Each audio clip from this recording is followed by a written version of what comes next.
Hey guys, welcome to another product intro by CrafTangles. Today we'll be discussing the die wedding border.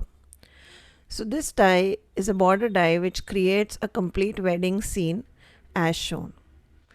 Now what I'm doing is I'm cutting out some pearl cardstock and then using my cuttlebug to cut out the design just to show you how it looks once it die cuts. This die cuts beautifully with the right sandwich. And this is how the silhouette scene of wedding is created. I'll share some of the projects that has been created using this die. So we have created something from wedding envelopes to wedding invitations to money envelopes. The projects of all these will be coming soon on our YouTube channel and social media, so stay tuned. If you want to know more details about the die, the dimension, etc., there is a product link in the description of this video which will contain all the details.